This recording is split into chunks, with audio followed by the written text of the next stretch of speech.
आमचे शिवसेनेचे नेते तथा या जळगाव जिल्ह्याचे पालकमंत्री गुलाबरावजी पाटील साहेब, त्याचप्रमाणे गिरीशजी महाजन साहेब आणि आमचे भुसावळचे आमदार तथा वस्त्रोद्योग मंत्री संजय भाऊ सावकारे यांच्या आदेशाने आणि त्यांनी सांगितल्यामुळे आम्ही आज या निवडणुकीमधून मी माघार घेतलेली आहे।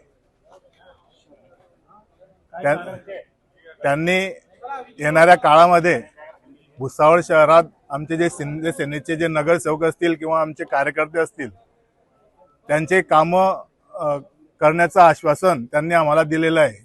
संजू भाऊंनी, गुलाब भाऊंचं तर नेहमी आमच्या पाठीमागे ते असतातच, पण संजू भाऊंनी सुद्धा आम्हाला शब्द दिलेला आहे की कुठलंच काम आपलं भुसावळ शहरात शिंदे सेनेचं, आमचे जे मित्र आहे राष्ट्रवादी काँग्रेसचे शरद पवार अजित पवार गटाचे आणि अपक्ष नगरसेवक यांचं कुठलंच काम भुसावळ शहरात थांबणार नाही। त्यांना जे काम असेल त्यांचं ते आम्ही काम करू असं त्यांनी आम्हाला आश्वासन दिलं आहे। त्यामुळे मी या निवडणुकीमधून माघार घेतलेली आहे। त्यांच्यामध्ये असं बोललं जातं की गुलाबराव पाटील यांच्या मुलाला उमेदवारी मिळाली नाही म्हणून तुम्ही बंद खुर्च्यामध्ये उमेदवारी अर्ज दाखल केला होता। मी अर्ज दाखल केलेला होता। आमच्या काही ज्या त्यांनी नगरपालिकेमध्ये भारतीय जनता पार्टीने आमच्या विरोधात उमेदवार दिलेले होते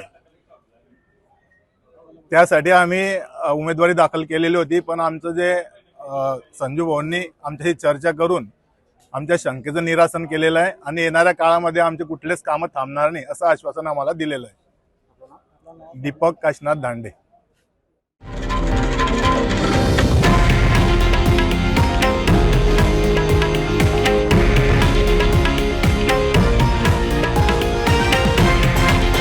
हे आहे देशातील नंबर 1 न्यूज नेटवर्क आणि आपण पाहत आहात TV9 मराठी, एकमेव।